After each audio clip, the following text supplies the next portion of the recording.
Tom Latham এবং লিটন কুমার দাসের মাঝখানে থাকা এই ট্রফিটার জন্যই তো এত আয়োজন। সোমবার থেকে মুখোমুখি লড়াইয়ে নামবে বাংলাদেশ এবং নিউজিল্যান্ড। তার ঠিক আগের দিন অর্থাৎ রবিবার হয়ে গেছে নিউজিল্যান্ড বাংলাদেশ টি-20 সিরিজের ট্রফি উন্মোচন, যেখানে সময় মতো এসে উপস্থিত হয়েছেন বাংলাদেশ ক্যাপ্টেন লিটন কুমার দাস। এবছর এই প্রথম টি-20 কোনো ম্যাচ খেলতে নামবে বাংলাদেশ। আর নতুন বছরের জন্য নতুন জার্সিও এঁটেছে লিটন কুমার দাসদের গায়ে। বাংলাদেশ দল তাদের পুরনো টি-20 জার্সিটা বদলে ফেলেছে। সবই যখন নতুন করে শুরু হচ্ছে, তখন বাংলাদেশ নিউজিল্যান্ড টি-20 সিরিজের ট্রফিতেও দেখা গেছে আধুনিকতার ছোঁয়া। লিটন কুমার দাস সময় মতোই চলে এসেছেন ট্রফি আনভেইল করতে। এদিকে নিউজিল্যান্ড দলের ক্রিকেটাররা নিজেদের একটা গ্রুপ ফটো তুলছিল তাদের ডাগআউটের সামনে, তাই টম লাথামের আসতে কয়েক সেকেন্ড দেরি হয়েছে।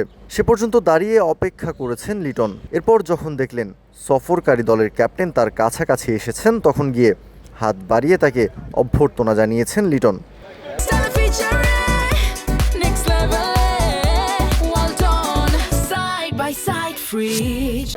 এরপর দুই ক্যাপ্টেন মিলে রাজকীয় একটা লাল পর্দা সরাতেই বেরিয়ে আসে সেই বহুল প্রতীক্ষিত ট্রফিটা। ট্রফির সাথে দাঁড়িয়ে পোজ দিয়ে ছবি তোলেন দুই দেশের দুই ক্যাপ্টেন।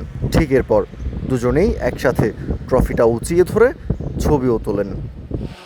বলার অপেক্ষা রাখে না, ট্রফি হাতে দুই ক্যাপ্টেনের মুখে যে হাসিটা এখন বিদ্যমান, সিরিজ শেষে সেই হাসিটা থাকবে শুধুমাত্র একজনেরই মুখে, হয় লিটন কুমার দাস অথবা Tom Latham. New Zealand Bangladesh 3 match টি-20 সিরিজ শেষে শেষ হাসি হাসবে কে, তা সময় বলে দেবে।